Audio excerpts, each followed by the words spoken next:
Good day, greetings once again. I'm here with my brother, Rockson Semekor, a very active member of Voices Ghana. He has been with us for a very long time, and today we're going to be talking about his personal life, experience with Voices Ghana, and what he thinks about the youth, in general, and what he's doing. Roxin, Yeah. first of all, congratulations on your graduation. Thank you. Recent graduate from Legon, and I'm so proud of you. When I first met you, that was in 2014, 2015. Yeah. Yeah. I think after SHS. I think it was even before. We met before. Yes, SHS. because you were at St. Kizito. Yeah. And we did Nabi project. Oh my God. We did Nabi project. That was a quiz competition we did. Yes. And your school was part of it. Yes. At the Mamobi Public Library. Catino's Library. And you were one of the participants for the school. Yes. Charlie, you've come a long way. And now you are a graduate. Yes. With a master's degree. So personally to you, I'm really, really proud of you. Thank you. And you should be proud of yourself as well. I'm very proud. Thank you. But how does it feel like to be a graduate? Oh, the feeling is okay. Yeah. Actually, you walk around and people look at you differently and all of that. So I think it's a good exposure. As you learn and you climb the ladder, like things will gradually change. Exactly. As time goes on. Now I'm looking up to you because you now have a master's degree ahead of me, so I'm looking up to you now. So I'm looking to challenge you now. Okay, no problem. That's good. Do you remember? Okay, so you remember when we first met? That was when you had experience with Voices Ghana. Yes. At the time we did that project, how did you feel? Like, how was it important to you as a young person? Okay, so as a young person, it was very, very important to my personal development. Yeah. And also, with the kind of exposure I got at that time, with the likes of Huda.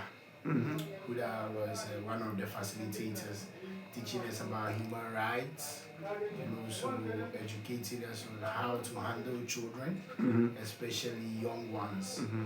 I think it was a very good time for learning and also for our personal growth. So it was through Voices that I got to know that there's something called child rights.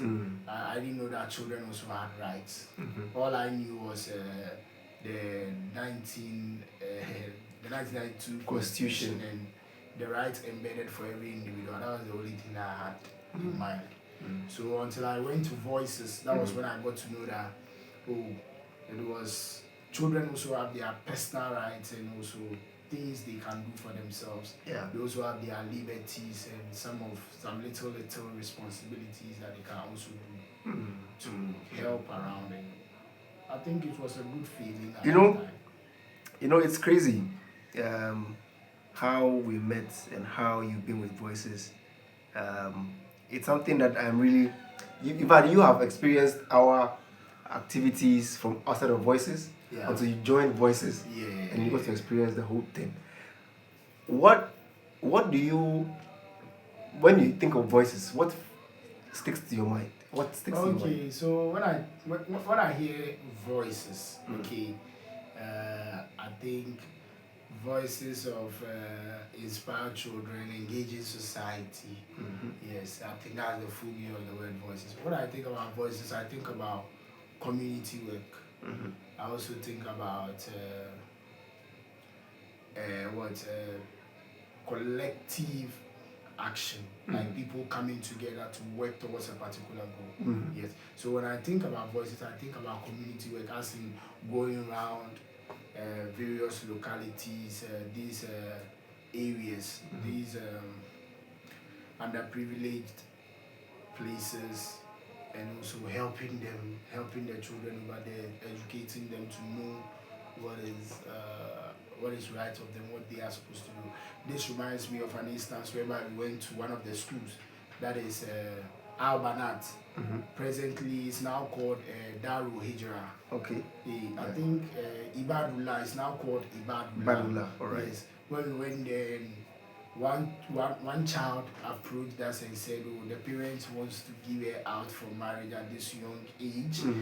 and I think I called you and Huda to come and intervene in the issue.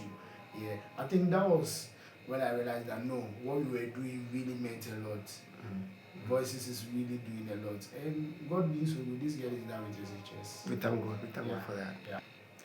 That has been a very eye-opening event for you. You know, working with voices.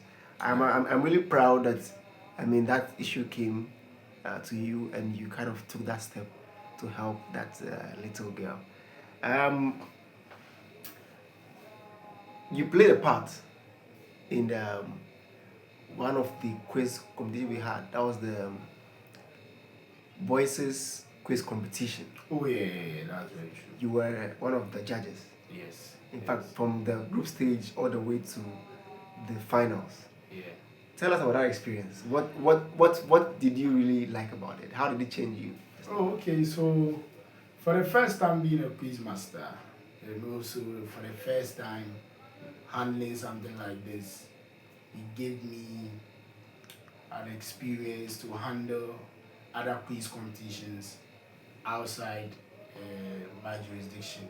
Especially, I was once invited by our own colleague Rahman to handle, to be a quiz master for a competition somewhere. And I remember I also went to Accra Girls, which I was the quiz master for that particular event. So being a quiz master, being a judge, I think voices actually gave me that confidence to actually step up to do all of these things. Yeah. When you look at that process, can you pinpoint or make the connection that this has really helped you in your academic work? Okay, so in terms of being standing in front of my colleagues and doing presentations, I've been able to do this through the help of voices because I was actually being given the opportunity to lead, and I did it very well. And I can confidently say that when it's time for presentations, there is no fear. I do it with confidence, and I do it with ease. Whilst others are struggling, finding words to complete, I just flow. I just go with the flow. It actually comes with a lot of preparations because you need to prepare before you go and present. So voices actually, you guys do give me the questions 2 days before to go through and all of that. I think it has been a good experience. Very good, very good. And I like the fact that you have been able to make good use of the exposure that voices gave you, and you've used it to your own benefit in various ways. But I want to now go into life after graduation. You know, lots of people have issues or are finding it difficult to get jobs. Yeah, that's very true. How difficult is it for you? Do you have options now, or is it just that you want to focus on one thing and just do it? Yeah, I would say at the moment I have options. Yes, I have options that I'm open to, and one of the options is that I got the opportunity to teach in other schools around my area, around my locality, be a facilitator, and also because of my national service. I did my national service with Stanbic Bank, one of the prestigious banks in Africa. Yeah. So I got this opportunity with them to do my national service, which I did, and God being so good, right now I'm presently with them, working as a staff with Stanbic Bank. So I think life actually is all about your own choices, how you make it, how you decide to make it. All right. Do you get me? If you are open to learning, various things, I think you need not to struggle. You need not to struggle, especially getting opportunities, because I have a lot of experience now, and I think several organizations, when they see your CV with a lot of experience in it, they are willing to work with you because they know you've worked with several teams. Very good, very good. You know, oftentimes when we go to school and study, we don't end up in the industry where we study That's very from. true. That's very true. That's very What you true. studied in school, from first degree to a master's, is it related to what you are doing now at Stanbic? Yes, yes. I would say it's very related to what I'm doing at Stanbic. Okay. Because at Stanbic now I'm an account support officer. Okay. Yes. And I work with the voice team. I work with the voice team as in calling customers and finding out their service, how they experienced the bank, their first experience when they entered the bank, how they were treated, how they were handled, and all of that. And also, not only that, I also did a little bit of education, which I find very, very interesting. I still go around impacting children in my communities and also helping them, encouraging them to go to school. That there is really an opportunity in going to school, and when you go to school, you'll be able to make it, and your life will be transformed. Yeah.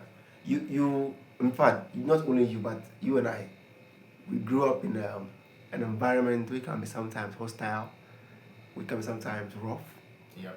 And you see, how can you say the kind of exposure you have with voices has really shaped the way you think and see the things you do around you? Okay, so with regards to that, people see things differently depending on where they come from. Yes. I would say because of the exposure I have gotten so far and because of the experience I have, the way I see things is actually different now. Because right now I see that there's a lot of opportunities in schooling and there's a lot of opportunities if only you are willing to take things serious and be serious with whatever you do. Yeah. So with me, I would say with the kind of environment we find ourselves in, you are being shaped as a human being. You are being shaped by the things you see around you and the influence of your environment and your community. Yeah. We are in a very harsh community now, which is a lot of influence. The influence is very high, but you have to tell yourself that is this what I want for myself? You know, one time I went to see one of my nieces who was schooling, who had gotten admission at a school in Teshi. And when I went there was this little kid or student. They were trying to kind of speak ill about that he was a rowdy boy, his face looked like somebody from Nima, and I felt offended. So I asked the teacher, how do people from Nima look like?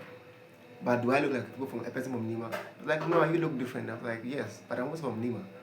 But be very careful how you talk about people from Nima. Not all of us come from Nima who are that kind of troublesome, you know. And I think voices actually played a key role in how I see life and the things I do around me here. Looking into the future, now you are now a young entry-level employee with a bank. Do you intend to develop yourself in that sector, or you want to switch into something else? That would be personal. Okay. I wish to develop myself in that sector, and especially go more into investment banking. Okay. Also educate people about what investments is all about. Yes. So, and I also intend on starting my own real estate company, which is in the pipeline. That one is probably in some few years to come.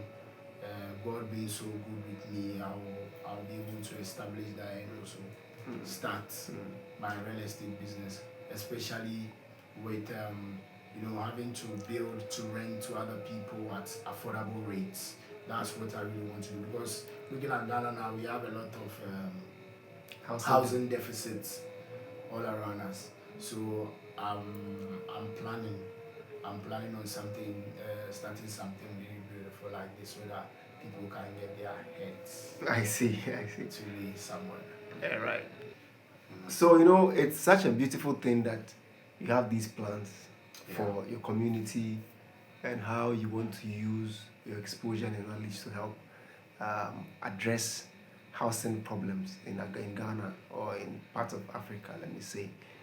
How do you feel when you see most of your friends or colleagues leaving Ghana to the US, to Qatar, to Dubai, and things like that? How do you feel like? Do you feel like, okay, I want to step out too? Does it hit you like that? Yeah, sometimes the edge for it comes. That, oh, why don't you leave this country, find another opportunity elsewhere? But I always want to tell you, home is home. Mm. Home is home. You will surely, no matter where you go and stay, 10 years, 15 years, 20 years, you will surely do what? You will surely come home. Do you hear me? You surely come back to the motherland. But what would you say to people who feel like, okay, let me just go and work and come back? Oh, I think it's a good exposure.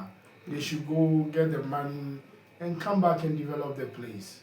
And also start businesses, get to employ a lot of people so that these people can also get some money within their pockets to feed their hungry mouths.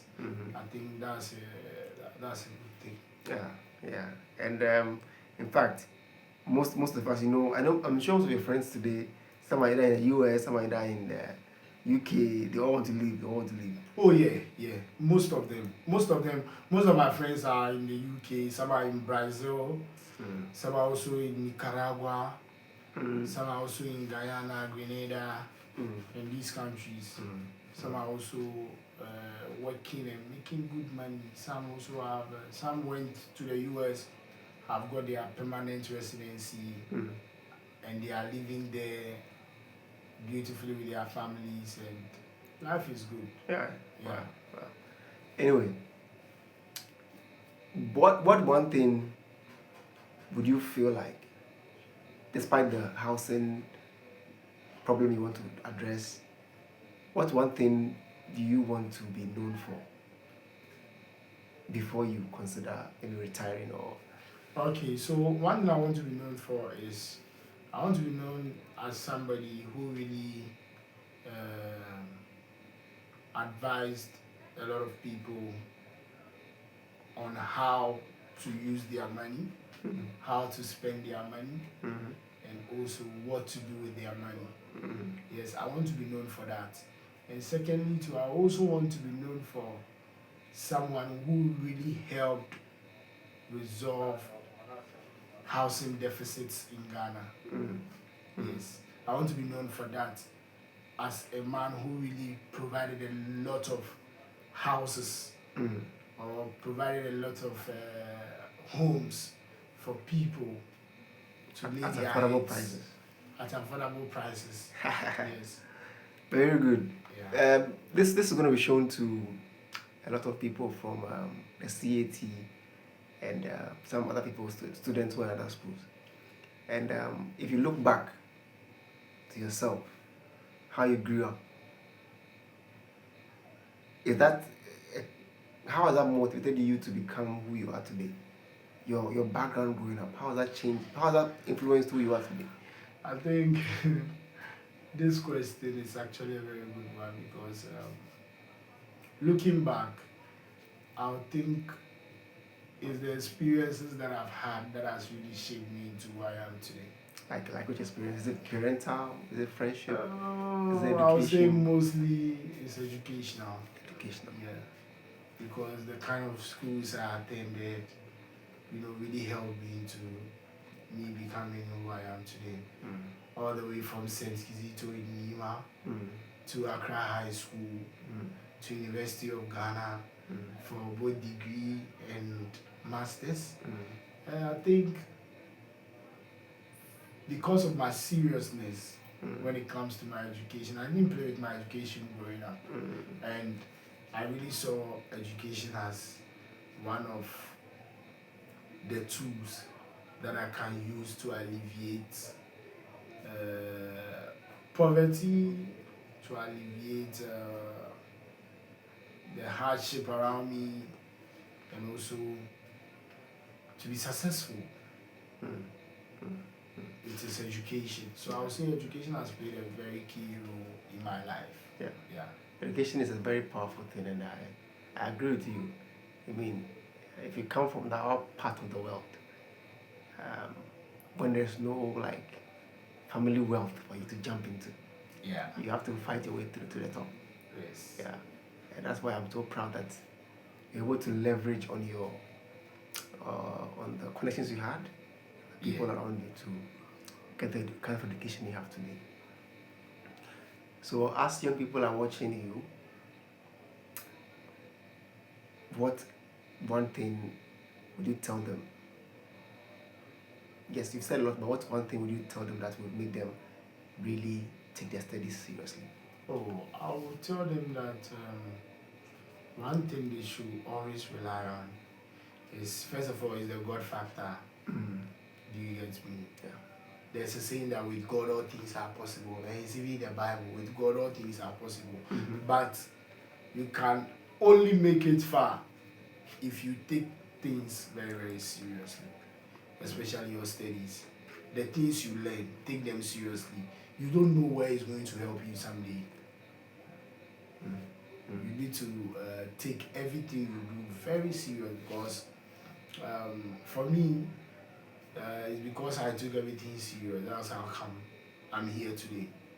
That's how come I'm working with these financial institutions, because of my seriousness, because of the way I take things.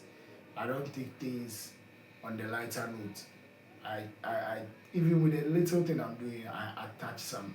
I take it with all seriousness, because I don't know where this thing will land me tomorrow. Because I feel you being serious with your education, what you learn, and also don't take skills acquisition for granted. Because I'm here also as a graphic designer. I can do basic designs and stuff like that. So skills is very, very important. Sometimes skills will put food on your table.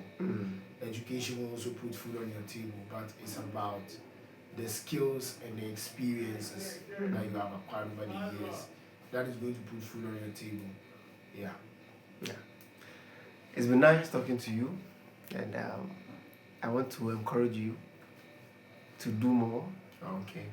To go higher. Alright. So that I can also be looking at you and following your footsteps now. And Charlie, I mean, since we started working together, I've really enjoyed working with you, and the kind of support you give me musically. So yeah, I'm thanking everybody for this man who has been my manager. Oh, no. Managing my music. You call me, Selassie, Charlie, I have met this guy. Let me send a song to him. Charlie, I meet this guy. Like, I don't doubt your dedication to work, and I know that with where you are Stanbic, I know it's a stepping stone for you. I know you can climb the ladder and go higher. Yeah. So thank you once again, Rockson Semekor. What can you say, or what would you say to Voices 20 years? Oh, to Voices 20 years, I just want to say they should keep up with the hard work and also the dedication. This year, I want to see more people on board, and also I'm continuing to work with you. I always want to work with Voices, and I always want to work with Voices. So this message goes to Amida, that you need to really calm down. Amida is coming down. Amida, you really need to calm down.